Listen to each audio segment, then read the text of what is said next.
لیکن ہمارے معاشرے میں دیکھ لیجئے، ملک پاکستان میں دیکھ لیجئے یا کسی اور ملکوں میں دیکھ لیجئے، ہم اپنے آپ کو مسلمان تو کہلاتے ہیں، یہ غلط راستے پر چل پڑی ہیں۔ آج ان کو پردے کی بات کریں تو ان کو بوجھ محسوس ہوتا ہے۔ اوپر جس طرح اللہ نے نماز کو فرض کیا ہے، اسی طرح تمہارے اوپر پردہ بھی فرض ہوا ہے، آپ کو پردہ کرنا پڑے گا۔ لیکن آج عورتیں اس پردے کو عذاب سمجھتی ہیں، تکلیف سمجھتی ہیں۔ پھر دیکھ لیں، پھر ایک تو پردہ نہیں کرنا، پھر یہ بے حیائی کا معاشرہ بازاروں میں دیکھ لیں۔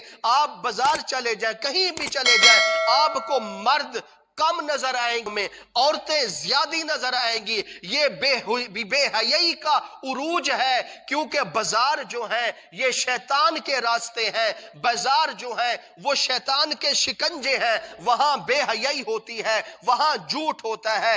اس لیے فرمایا گیا ان عورتوں کو بھی چاہیے، اگر وہ اپنے آپ کو مسلمان سمجھتی ہیں، اپنے آپ کو کہتی ہیں کہ ہم آپ صلی اللہ علیہ وسلم کا کلمہ پڑھ چکی ہیں، اگر وہ اپنے آپ کو سمجھتی ہیں کہ ہم سیدہ فاطمہ زہرا کی غلام ہیں، ان کی کنیز ہیں، ان کی خادمہ ہیں، تو پھر ان کو سیدہ فاطمہ زہرا کی سیرت پر چلنا ہوگا، حضرت سیدہ فاطمہ کے کردار پر عمل کرنا ہوگا۔ لیکن یہ بات ہمارے معاشرے میں بہت کم ہے۔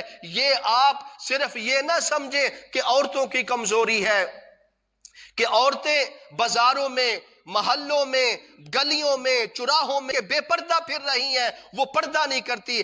اس میں عورتوں کا پردہ نہ کرنا، عورتوں کا حجاب نہ اوڑھنا، یہ سب سے بڑی کمزوری مرد کی ہے، خامد کی ہے۔ اگر وہ مرد ہے، اگر وہ خامد نیکوکار ہے، تو پھر اس کی بیوی اپنی شکل، اپنا چہرہ نکال کر بازاروں میں پھرے، یہ کس چیز کی مردانگی ہے؟ یہ شریعت کے بھی خلاف ہے، یہ یعنی کہ اسلام کے بھی خلاف ہے، قرآن کے بھی خلاف ہے۔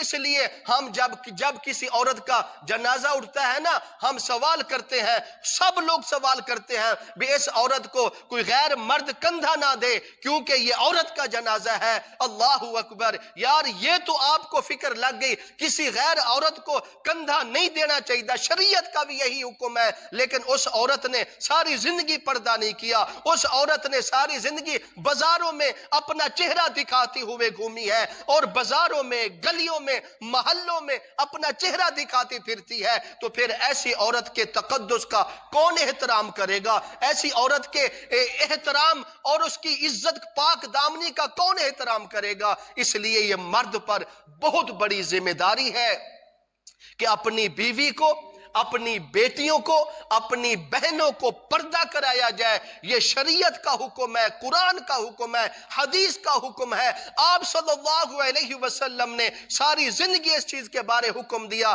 جب پردے کا حکم آ گیا، اللہ اکبر، مجھے حدیث یاد آ گئی۔ پہلے آپ صلی اللہ علیہ وسلم کے زمانے میں عورتیں مسجد میں نماز پڑھنے کے لیے آیا کرتی تھی۔ اللہ اکبر، جس وقت وہ آیا کرتی تھی اور قرآن مجید کی آیت نازل ہو گئی کہ اب ان عورتوں پر پردہ فرض ہو چکا ہے، جس وقت آپ صلی اللہ علیہ وسلم نے وہ قرآن کی آیت مبارکہ پڑھ کے سنا دی کہ اب عورتوں پر پردہ فرض ہو چکا ہے، جس عورت نے سنا، ایک وہ صحابیہ بیٹھی تھی مسجد میں، وہ بیٹھ گئی کہ اب آپ صلی اللہ علیہ وسلم کا بھی حکم آ گیا پردے کا، قرآن کا بھی حکم آ گیا پردے کا۔ اب وہ چادر اس کے پاس تو بڑی تو نہیں ہے وہ جس سے وہ اپنا حجاب کر کے جائے، نقاب کر کے جائے، لیکن وہ اسی مسجد میں بیٹھی رہی، مسجد نبوی میں بیٹھی ہے، گھر پیغام دیتی ہے، جا کے میرے خامد کو کہو کہ بڑی چادر بھیجے اور میں پردہ اوڑھ کر گھر میں آنا چاہتی ہوں۔ خامد کہتا ہے کہ ابھی تو حکم آیا ہے نا پردے کا، اگر اسی حالت میں گھر آ جاتی تو کیا ہو جاتا؟ گھر آ کر پھر پردہ شروع کر دیتی۔ وہ صحابیہ کہتے ہیں نہیں، یہ اللہ کا حکم آ چکا ہے، آپ صلی اللہ علیہ وسلم کا حکم آ چکا ہے، ہم مومنہ اس وقت بنیں گی، ہمارا ایمان اس وقت مضبوط ہوگا جب ہم آپ صلی اللہ علیہ وسلم کے حکم پر بھی عمل کریں گے اور اللہ کے قرآن پر بھی عمل کریں گی۔ نہ سوچیں، اور آج معاشرہ اللہ اکبر برائی کی طرف جا رہا ہے۔ آج شریعت عورت کو سنورنے کا حکم دیتی ہے، اس کو اچھا لباس ہار سنگار کرنے کا حکم دیتی ہے، لیکن کس لیے؟ کس کے لیے؟ خامد کے لیے وہ کر سکتی ہے۔ لیکن آپ سب دیکھتے ہیں اپنے گھروں میں بیوی ہے، صبح سے بیکار کپڑوں میں پھرتی ہے، اس کے کپڑے بھی بیکار، 3 دن سے وہ کپڑے بھی نہیں بدلی کر رہی، لیکن اپنی شکل بے شکل بنی ہوئی ہے۔ لیکن اگر اسی ہی عورت کو کہا جائے اور تیاری کرے ہم کہیں جانا ہے رشتہ داروں میں، وہی عورت جائے گی، اپنے بکسے سے قیمتی سوٹ نکالے گی، اچھا لباس لے آئے گی، اپنا میک اپ کرے گی، تیار ہو کر رشتہ داروں کے پاس تو تیار ہو کر جا رہی ہے، لیکن خامند کے لیے تیار نہیں ہوتی۔ یہ عورت کے لیے سب سے بڑا گناہ ہے۔ اگر یہی معاشرہ رشتہ داروں میں جانا ہو تو عورتیں تیار ہوتی ہیں، محفلوں میں جانا ہو تو عورتیں تیار ہو کر جاتی ہیں، بازاروں میں جانا ہو تو عورتیں تیار ہو کر جاتی ہے، حالانکہ ایسی عورتوں کو تیار ہونے کی اجازت صرف اپنے خامند کے لیے ہے، وہ بھی پردے کی حالت میں وہ تیار ہو کر اپنے خامند کے سامنے رہ سکتی ہیں۔ لیکن ایسی عورتیں اب کہاں معاشرہ، اب تو تباہی کی طرف معاشرہ چل پڑا ہے، اللہ اکبر۔ لیکن ہمیں کوشش کرنی چاہیے، اگر ہمارے اندر ایمان ہے تو پھر اپنی بیوی کو بھی پردہ کرائیں، سختی کے نال پردہ کریں،